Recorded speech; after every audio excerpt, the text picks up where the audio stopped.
This story is told in the perspective of a female, and the events in this story started occurring November 1st, 2015. I'm a country person. I come from a small town and moved up to a large capital city in Australia to attend university at the start of the year. Being a broke-ass student that isn't getting parental support, I'm renting through my university in what is known as subsidized accommodation. Long story short, it's old units from random housing trust blocks that the local housing trust has given to the university. This means I'm living with some creepy people. The guy downstairs, I know for a fact, is an ex-con because he told me. And the guy across the halls from me is dealing in some serious drug shit and has police and detectives knocking on his doors at all hours. I've been at this unit for about 9 months, and other than being slightly scared of some of my neighbors, I have not had any problems. Until now. Another guy who lives across the hall from me, it's a second-story unit block with 3 units in the top, one for me, one for the druggie, and one for this other guy.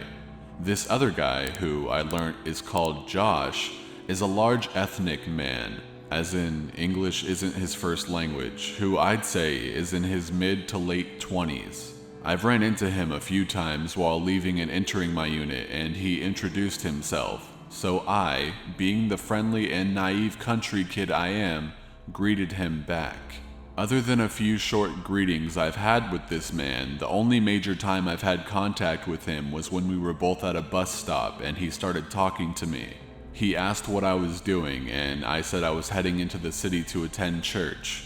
While not religious myself, I have a religious friend who had been begging me to attend church with her once. He said he wanted to come with me one day. I thought he was joking, so I just laughed and said, maybe one day. This was about 2 months ago now. I saw him a couple days ago and he asked me when I was going to take him to church. Feeling awkward, I once again said, I don't know, maybe one day, and bolted into my unit. I have been out all weekend dog-sitting for a university friend and came home to find 2 notes pushed under my door. I'll show them on screen right now. Good luck reading half of it because I had trouble as well. I don't know what to do. I'm fucking terrified right now.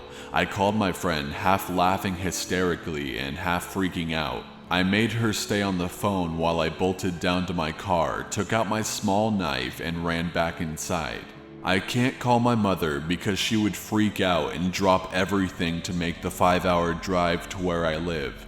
And she can't do that right now. She's working 5 days a week and looking after my terminally ill grandfather. And any other adults that I call will contact my mother right away. My friend urged me to go to the police, but while the letters are creepy as all hell, they aren't actually threatening. What would the police even do? So yeah, I'll keep updating and you all can join me on this terrifying adventure on how to deal with a creeper. Update, November 2nd, 2015, 2 p.m. So I've talked to the police last night who said, quote, just tell him to stop next time you see him. If he doesn't, come back. I went to my university accommodation team who said they could move me out immediately, and I refused because I only have 4 weeks until I'm meant to move out anyway. I don't want to move out for 4 weeks and then move again. It just seems like a huge pain in the ass. I've booked a meeting for Wednesday morning with an accommodation officer to file an official report. Update, November 4th, 2015, 5 p.m. I've talked to my accommodation officers and student welfare officers. I've also had to apply for supplementary exams if I fail the ones coming up, the 9th, 13th, and 19th. I applied for some rental properties yesterday, so I guess I just have to wait and see what happens with that. I should know by Friday. If not much is happening by then, I'm probably going to be moving out and living with a friend and her parents until I find a rental. As for the creepy guy, I've avoided him like the plague, but now that I'm actually keeping an eye on things, it is becoming pretty apparent that he is involved in some drug stuff with our other neighbor. And he has a lot of friends coming and going at all sorts of odd hours the last few days. He also likes to peek out of his door once I enter my unit if he is home. I know because I watch him through my peephole. My nerves are pretty shot, but I'm just going to buckle down and bear it for the next few days. Update, November 29th, 2015, 7 p.m. So it's been a while since I updated. I moved out of that place a few days ago, and I'm back home living with my mother while searching for other rental places.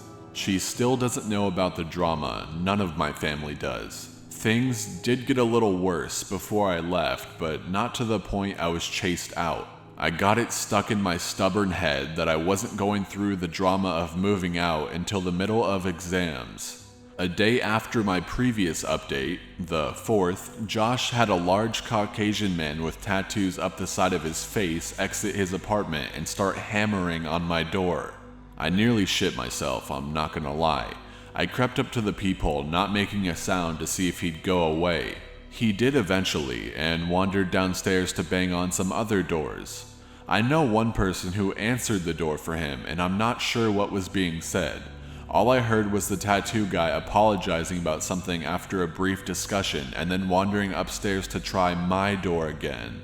Needless to say, I still did not answer, even though I was standing on the other side of the door, hiding from the view of the peephole. He eventually went back into Josh's apartment. I still don't know what he wanted, but it got worse a few hours later. All my nerves were shot by this point, and I was listening closely to what was going on at my neighbor's unit. At one stage, later that night, Josh, another friend, and the tattoo guy walked out of his unit. I heard them talking and overheard that Josh was going to walk his friend outside to say goodbye, and that the tattoo guy was going to stay inside. And inside, for him, meant sitting on the top of the stairs right outside my door. By this time, I'd crept up to the door, feeling like the stalker now, and noticed that the man was talking to himself. I pulled out my phone, that had very little memory left on it because I carry all my music on my phone, and recorded some of his talk. Here's the video.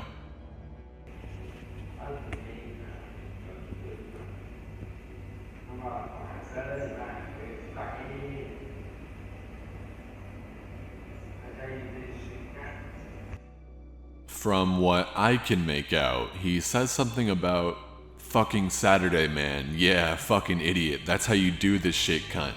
Keep in mind, he was completely by himself. There was no one else around. I wish I'd had enough video to record what he continued to say to himself. He started talking about stabbing someone.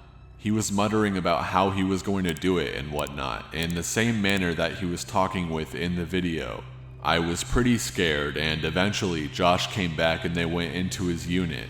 I ended up curled up on the couch, clutching my knife and trying not to make a noise for the next few hours so they had no idea I was home. I talked to a friend a few days later who said I should have called the cops, which, thinking about it now, I guess I should have.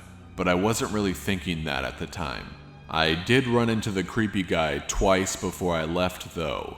Once was coming down the stairs, I got near the front door and he was standing right there, and all he said was hello. But I still nearly pissed my pants and spun around without a word and walked out the back door and jumped straight into my car, locking the doors. By the time I pulled around the front with my car, he was nowhere in sight. The other time was when I was talking to an old man that lives in the unit block behind me, and I saw him walking down the street in our direction. I quickly excused myself and bolted up the stairs and into my unit. But anyway, I'm home now and safe. I hope I never have to go back to that damn unit block. I hope you learned something from that story. It seems a lot scarier in person than it does listening to it.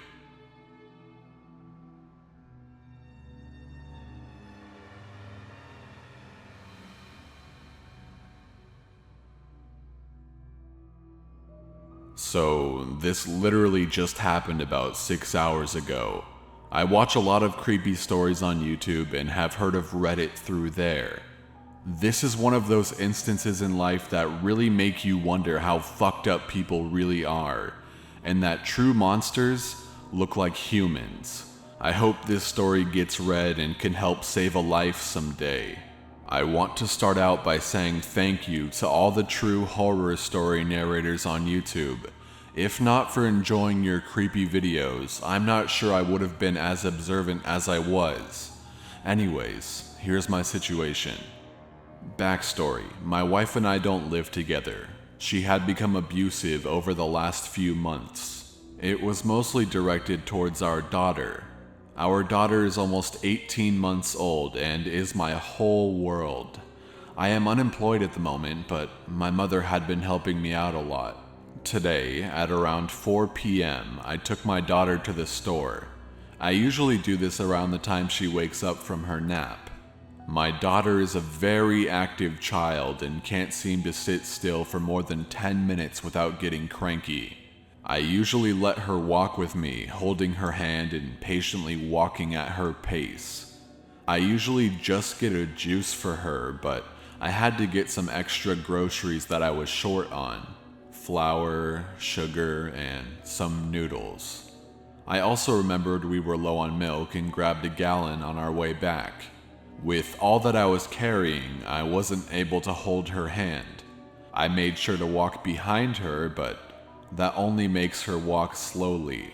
As we made our way to the registers, I was continuously urging her to keep walking, which she would do, but only for a second before her attention would be drawn to another rickety box with whatever was on sale, or she would see something colorful on a lower shelf. I must admit, I was getting a little bit frustrated, but I wasn't showing it in my voice. I kept urging her to keep walking and she kept getting sidetracked. With everything that I was carrying, I started to wish that I had grabbed a basket. At the front of their store, their customer service desk holds Register 1, which was thankfully open. I want to take the time to mention that my daughter is very fond of saying hi and waving at everyone. I set everything down to get rung up, but the service attendant was busy with a return at the customer service area, so I had to wait.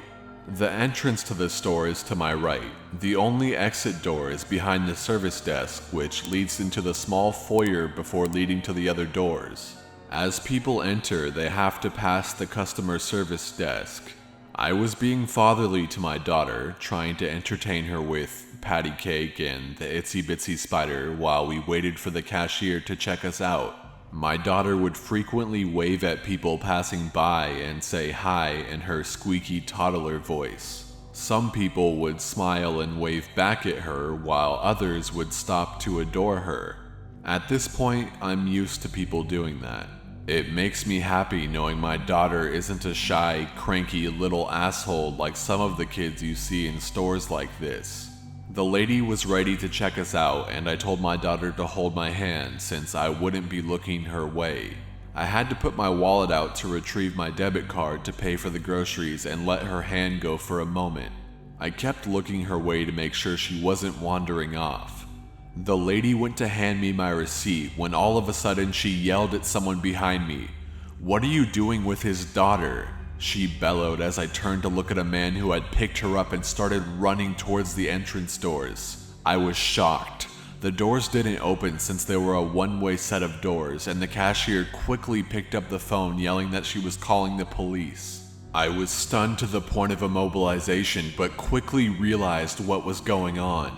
I have a pocket knife that I usually carry on me so I could break the seal on my daughter's juice. I quickly ran after the man as someone started to make their way through the entrance doors. He didn't get a chance to run through before I slammed my fist across his temple. I decided not to use the knife in case I might get in trouble. The man stumbled and I grabbed my daughter. He then proceeded to run out the door empty-handed. The police arrived about 5 minutes later and asked me what I had seen. I explained that I hadn't seen the man's face since he had shaggy long hair and a beard. He was also wearing a hoodie, which wasn't that much of a surprise. They took the statement of several witnesses, including the cashiers, and had already had other officers searching the area. Someone had said the guy had ran behind the building, but the officers didn't find anyone. The police took us home and then asked us more questions like, Have you seen him before? Do you know anyone who looks like the man? And then proceeded to ask about my home life. CPS had been over earlier in the day to discuss my wife's mental health plan, and the police had been there earlier as well. The officers asked if we needed any groceries or anything else. I told them no. The officers left, leaving me their cards in case I saw the guy around the area. About 20 minutes later, I got a knock at the door. To my surprise, the officers had returned with the largest box of Pampers diapers I had ever seen, a large box of wipes, about 6 large Winco bags of groceries, and a couple bags of toys. I'm not even gonna lie, I cried after they left us. I had spent almost 5 minutes choking back tears as I thanked them. They left us with a Christmas card saying I was a strong father to have had so much go on recently, and that my daughter was lucky to have such a great father. There was $100 in the card too, wrapped in a note that said to go get a drink or two if I needed it. I don't drink, so I will probably go get some extra Christmas presents for my mom and daughter. So, to the fucker that tried to kidnap my daughter, I hope the police find you.